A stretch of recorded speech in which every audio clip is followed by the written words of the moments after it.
preta, passiva. Perdão. Perdi parceiros e parceiras do perrengue para a porcaria, dos pobres para a prisão, do pobre para proceder, para a paranga, para a prostituição, para perseguição. Podia pedir para prover pouco preto, pouco pardo, pele preta, pecado, precarização. A polícia prefere o preto, pede a pólvora para a peça, preto. Perdeu, passa, perdura. Prerrogativa preta perdura para pessoas positivas. Prerrogativa preta parece perecer para pessoas puras. O pretérito é imperfeito, mas o preto persevera no tudo. Preto é praga, peste, pavor, preguiça, procrastinação. Não. Preto é poesia, paz pujante, possibilidade, paixão, perfeição. Nessa peça há apenas um personagem, um moleque. O moleque pode ser você. O moleque pode ser o gari, o doutor, o professor, o médico. Ele pode ser o que quiser. Mas hoje aqui e agora, eu sou o moleque e o moleque sou eu.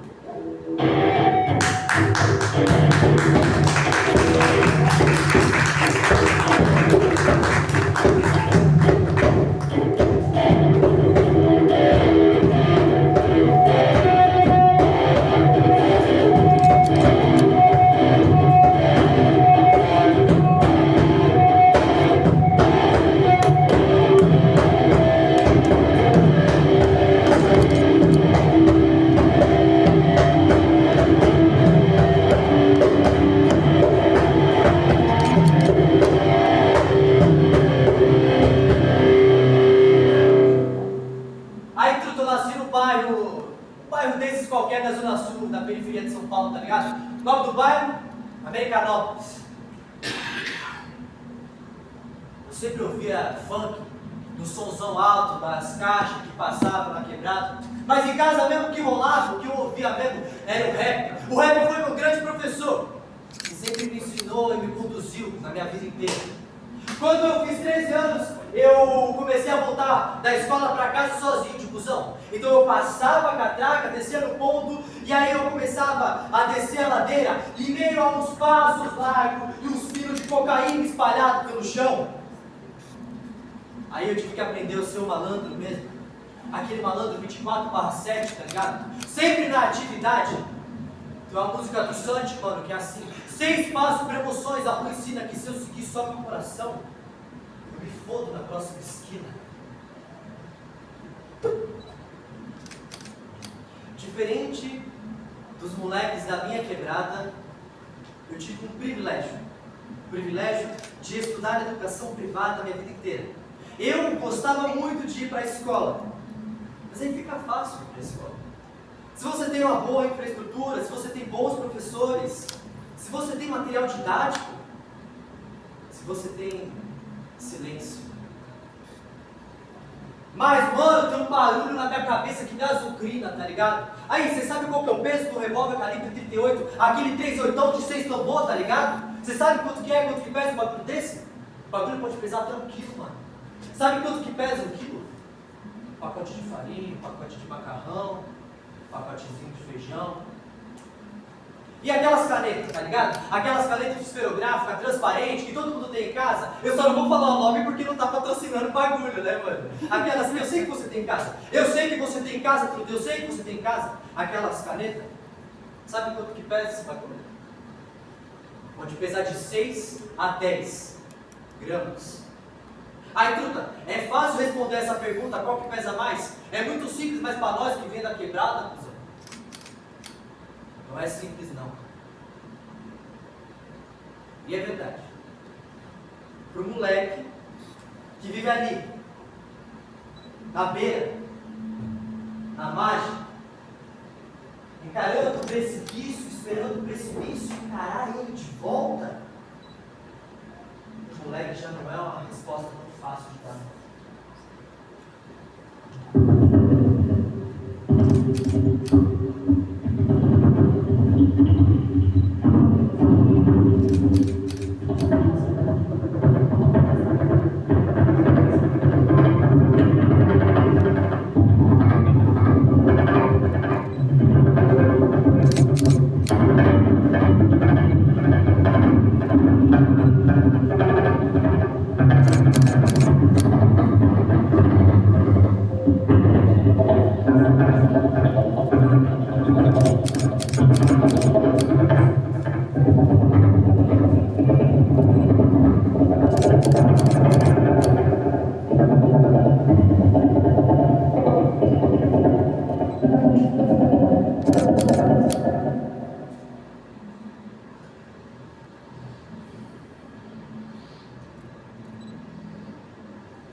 Sabe o que é fácil?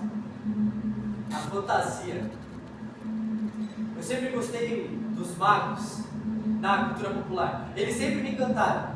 No RPG, os magos eles não são personagens que começam forte, não. Eles começam fracos. Mas é assim. É por meio da educação, é por meio do estudo, da erudição, que eles se tornam verdadeiras ferramentas da magia. Quando eu saí do ensino médio, eu prestei 3 faculdades públicas. Eu não passei em nenhuma. Eu prestei Enem também. Eu não tive uma nota boa. Então eu fui fazer uma faculdade particular. A faculdade particular foi paga pelo meu pai. Não era o curso que eu queria fazer, então eu abandonei no meio. Um débito de R$25.000 com meu pai. E nem é uma das mais caras do Brasil. Cê é louco, truta! 25 mil conto, mano. Aí, você sabe o que dá pra comprar com 25 mil conto? 1.500 sacos de arroz de 5 quilos.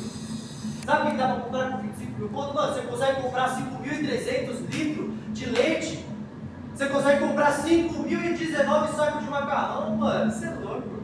Aí eu ficava pampa. É, mano. Pro moleque, isso seria mesmo ficar pampa.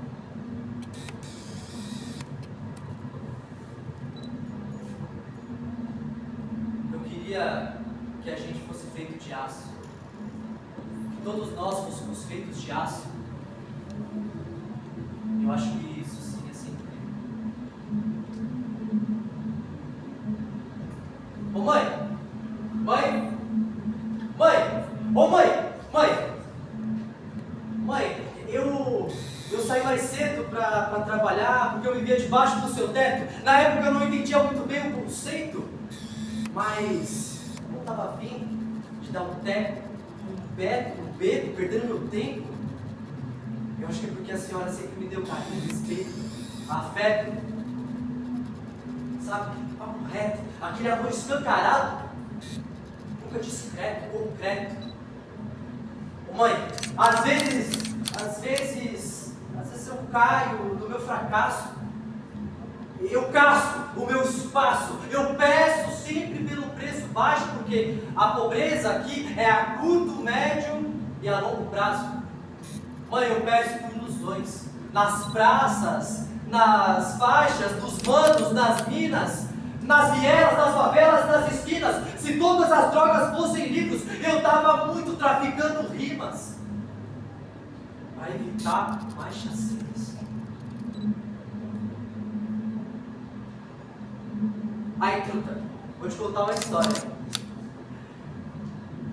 Eu tinha 14 anos e aí eu fui passar o Réveillon com meu pai. Minhas 3 irmãs foram passar com a minha mãe, porque na época os dois tinham se separado, tá ligado? E aí eu fiquei animado, falando assim, nossa, mano, você é louco, da hora, vou passar o final de ano com meu pai. Aí ele falou assim, aí, truta, vou comprar um rojão pra nós soltar esse rojão na virada, hein, mano? E eu falei assim, demorou. Eu tava muito animado, falei, mano, eu tô com meu pai, vou soltar o rojão com ele. Da hora demais. Em Então, a hora que a gente pegou, estava perto da meia-noite. Eu preparei o bagulho para acender, tá ligado, mano? E aí, na hora ele falou assim: peraí, mano, dá esse bagulho aqui pra mim, troca comigo. Eu acendo esse aqui. E eu falei: tá bom, pega aí. Ele pega o isqueiro no bolso, mano. E aí o bagulho.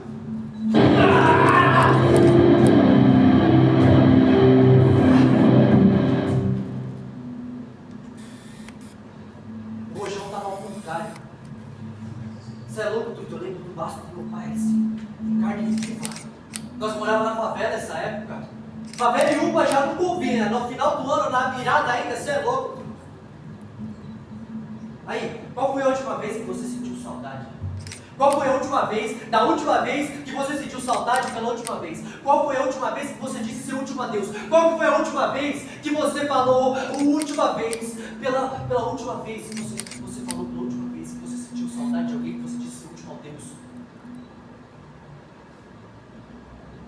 Meu pai foi pro UPA esse dia aí, trataram dele. Eu fui pra casa da minha mãe, passei o resto do dia com as minhas irmãs. E aí, ele nunca mais quis me ver. E aí eu lembro de um dia, eu estava assim, parado no farol, o farol fechou, abriu para o pedestre, vejo um mano passando, dou uma buzinada a ele. Ele para aqui na janela do carro, pergunto para onde que ele está indo, ofereço uma carona, e aí ele vira para mim e fala assim: não quero não. E foi embora, me tratou como se fosse comigo. Essa foi a última vez que eu vi meu pai.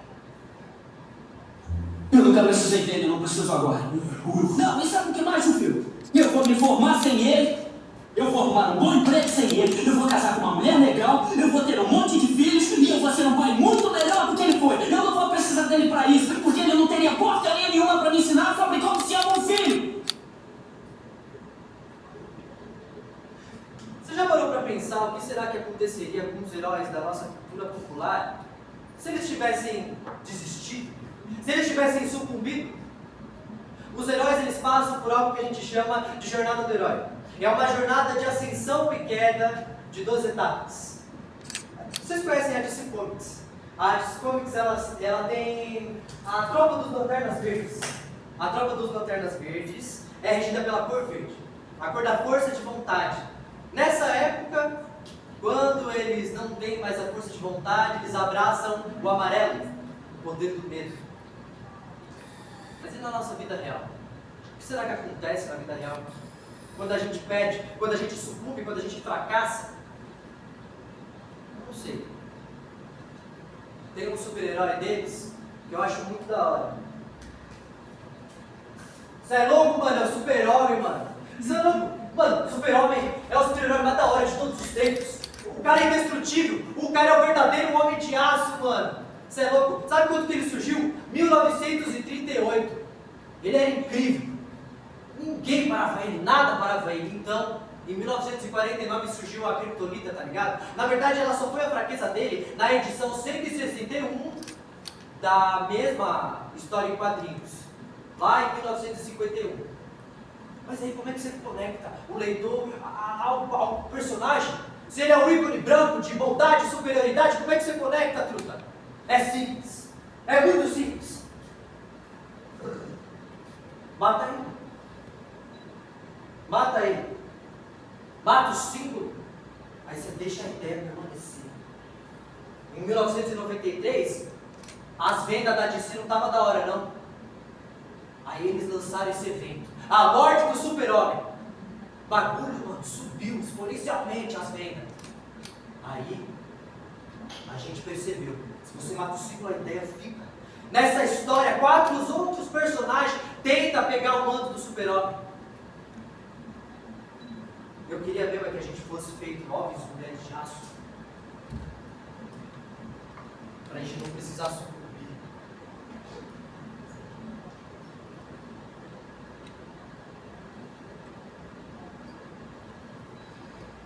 Quando a Esmalha enlouqueceu, ela pôs a sonhar. Ela viu uma lua no céu e viu outra lua no mar. O sonho que ela se perdeu, ela banhou-se todo no mar. Ela estava perto do céu, ela estava longe do mar. E no desvario seu, pose da torre a canhar, ela queria a lua do céu e a lua do mar. E como o anjo vendeu as asas para voar, ela queria subir ao céu e queria descer ao mar. E como as asas que Deus lhe deu, o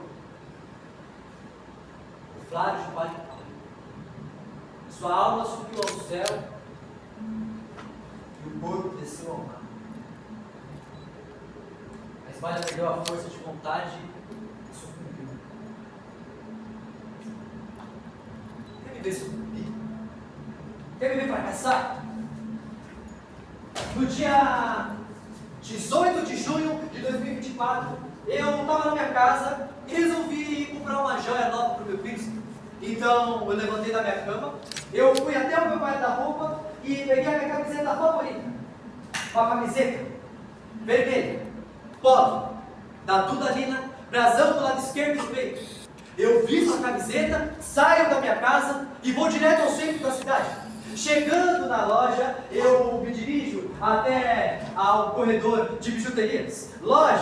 Bijuterias, pulseiras, brincos, colares. E nesse momento que eu estou aqui, olhando, observando, escolhendo a joia que eu gostaria de pegar, eu sinto alguém. Eu sinto uma presença me olhando, me observando. Eu pego a joia e vou até o caixa. Mas antes de efetuar o pagamento, eu ainda sinto, lá no longe, no meio daquele salão gigantesco, alguém me observando, me olhando como se estivesse esperando o próximo passo. Eu faço o pagamento e vou para minha casa. Chegando na minha casa, eu lembro que eu precisava ir até o mercado. O caminho do mercado, da minha casa até o mercado, eu fazia em 15 minutos. Então eu subo na bicicleta e vou. Vou até lá e chegando no estacionamento, eu vou até o bicicletário, deixo a minha bicicleta no bicicletário, coloco a minha bolsa nas costas e entro no supermercado. Pego um carrinho e começo a comprar todas as coisas que acho que eu deveria comprar. E no momento que eu chego no corredor de frutas, verduras e hortaliças, uma pessoa vira para mim e pergunta: ei, você poderia pegar um carrinho para mim? Oi? Um carrinho? Você poderia pegar um carrinho para mim? Hein? Um carrinho? Você poderia pegar um carrinho para mim? Hã? A pessoa olha para mim de cima a baixo e sai andando. Eu, sem entender absolutamente nada, me dirijo até o caixa para efetuar o pagamento. E é nesse momento que eu percebo que todos os funcionários daquele estabelecimento utilizavam o mesmo uniforme, parecido com a camiseta que eu utilizava. Uma camiseta polo vermelha. Eu faço o pagamento, vou até o bicicletário, subo da minha bicicleta e vou. Do mercado até a minha casa, eu fazia isso num trajeto de 15 minutos. Então eu sigo, e no meio do caminho, a cerca de 10 ou 15 metros na frente, eu vejo um rapaz. O rapaz está andando e ele está no meio do caminho. Eu lembro que era uma calçada que tinha um posto de gasolina. Então eu estou indo, ele está na minha frente, ele estava mexendo no celular. Ele olha para trás com medo e me vê. Ele olha para trás como se eu fosse um perigo. Ele olha para trás com um semblante assustado. E num movimento rápido, súbito, ele guarda o celular no bolso. Depois de tudo aquilo que tinha passado naquele dia, depois de todo aquele estresse, depois de toda aquela angústia, eu acelero e desvio. Olho para ele, ele olha para mim, e eu sigo o meu caminho. Vou andando, a 10 ou 15 metros à frente, eu olho para trás novamente, e ele, no movimento lento e certamente desorientado, pega novamente o celular, e eu fico pensando: eu devia ter assaltado esse cara.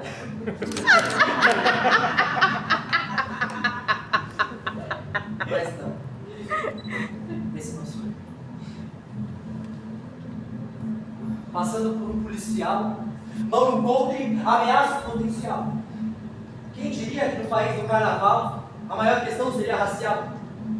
Às vezes pela falta de uma ação efetiva, nos escondemos uma visão regressiva de uma cultura massiva, que diz que o preto normalmente tem uma postura passivo-agressiva. Morreu mais uma vez. Era um preto. Para eles era freguês. A empatia está em escassez, mas eu juro para vocês que é aqui e agora que a Fúria Negra ressuscita outra vez.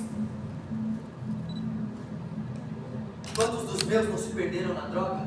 Quantos dos meus não pegaram na arma pensando em dar tiro na troca? Quantos dos meus não saíram da escola depois de uma prova? Quantos não completaram 21 dentro da cova? Quantos não caíram na solidão? Quantos não vivem na depressão? Quantos não tiveram que sair mais cedo para comprar comida para os irmãos? Quantos que não tiveram um pai na missão? Chega, lâmpada, ouça os meus pedidos com atenção.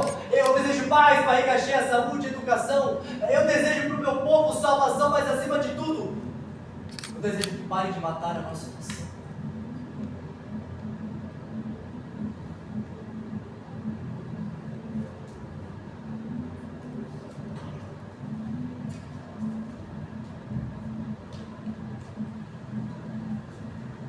Truta, é o seguinte, eu estou fazendo um trabalho da escola e eu queria fazer uma pergunta para vocês, um bagulho rápido, assim, simples. 3 perguntinhas, quem souber responder o bagulho, passou e é nóis, acabou, tá ligado? Qual que é a resposta que cala os ridículos? Nada? É uma pergunta certa, plateia. Tá. Qual que é a resposta para a pergunta do que é clara e salgada?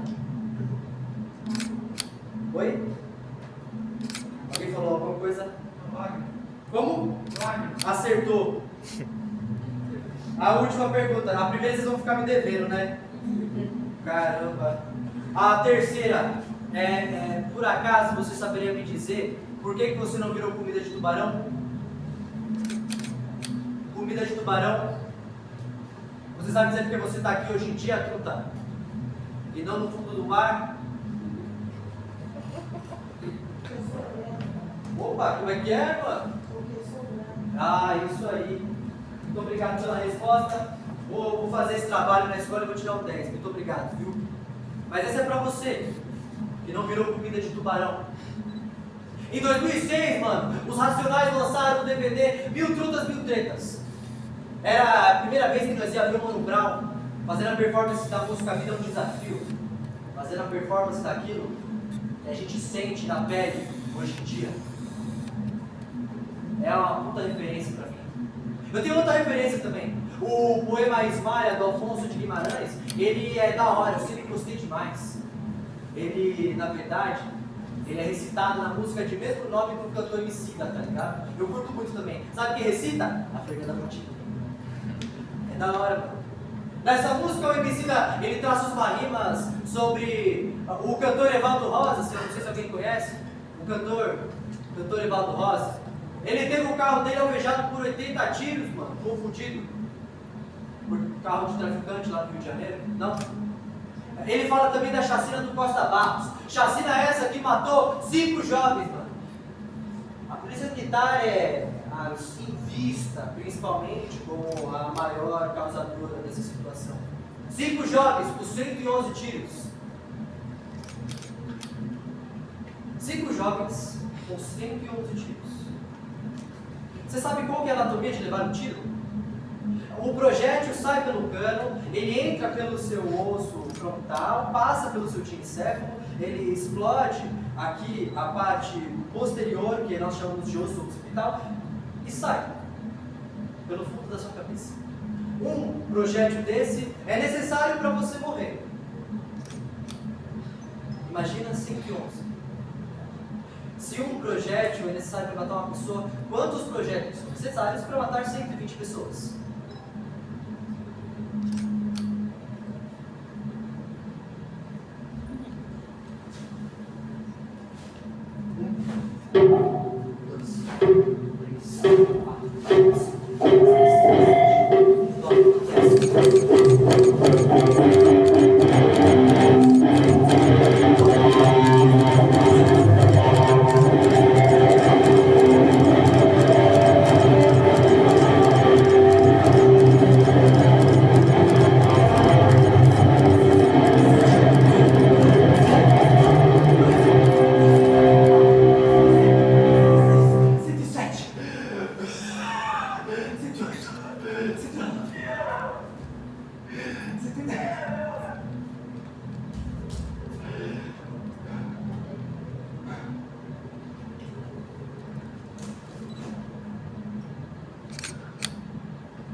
moleque poderia ter sido qualquer um deles.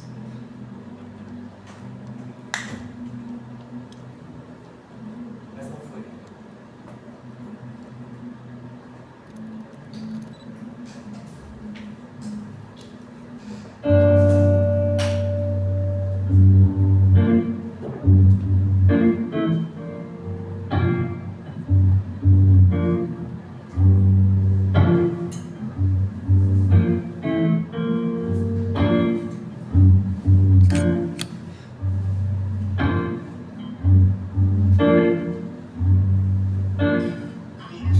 Vai, truta!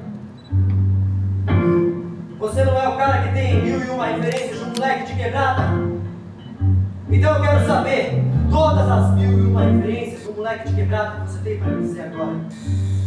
Se você não falar todas elas nesse exato momento, vou dar um tiro em você, vou te passar, vou te jogar no beco mais escuro que eu encontrar. O IML vai vir te buscar. E eu vou roubar seu RG. Você vai ser enterrado com muita gente. E os seus pais vão enterrar um caixão vazio.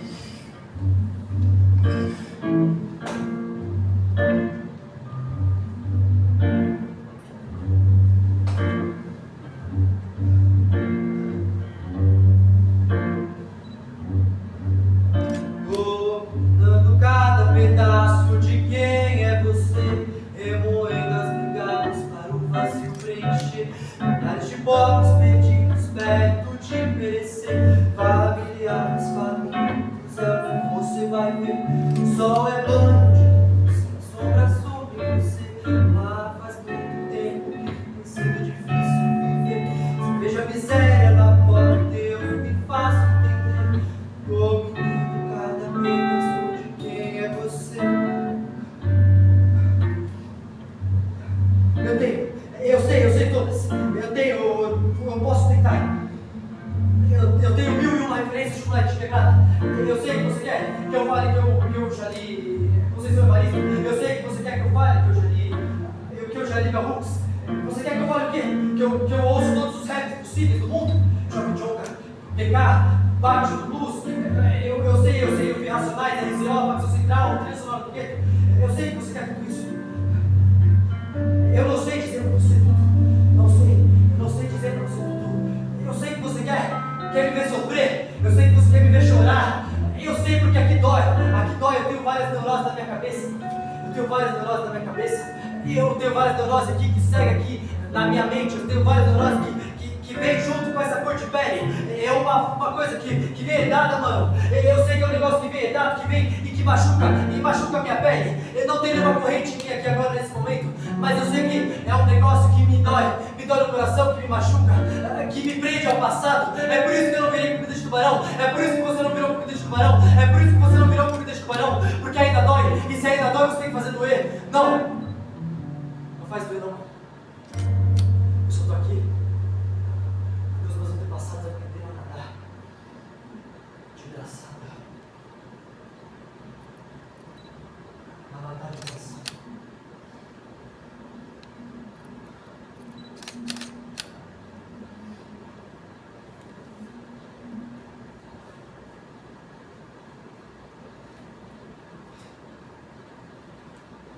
Sou príncipe do gueto, só quem é desce, sobe a ladeira. Sou príncipe do gueto e meu castelo é de madeira. Mas meu castelo nunca foi de madeira. Pelo contrário, as paredes de casa não eram de madeirite e o meu telhado era de telha brasilite. Eu mesmo sou só um periférico querendo se encaixar na City. O preto concorrente, como aqueles de 1800, mas com um tipo de corrente diferente. É difícil chegar em 2025 e ver que o preto ainda tem a sua história pendente, porque a gente tenta, com unhas e dentes, vender o pão que o diabo amassa diariamente, mas a nossa meta é seguir em frente. Mesmo que seja difícil você sair na rua e ver um humano dormindo com a mesma cor de pele que a sua, se isso não te toca, te falta empatia, então recua. A fome ela deve doer, de dentro para fora te corroer, espreitar as suas vontades até você ceder, te encarar ferozmente até te render. Aí você rende alguém. Da vida você vira refém. Mas de quem? Se você está quente, virá um Zé Ninguém. Respeito é para quem tem, mas quem tem? E se tem, por que não divide com quem não tem?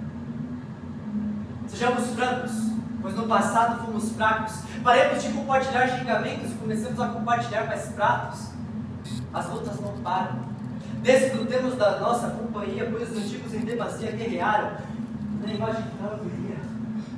O povo, de braços dados, em parceria, juntos nós somos harmonia e talvez possamos viver com um pouco mais de alegria.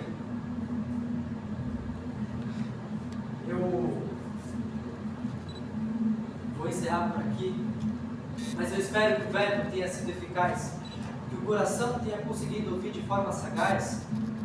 Aí, mano, ainda vamos encontrar a fórmula mágica da paz.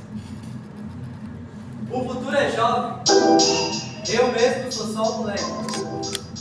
As circunstâncias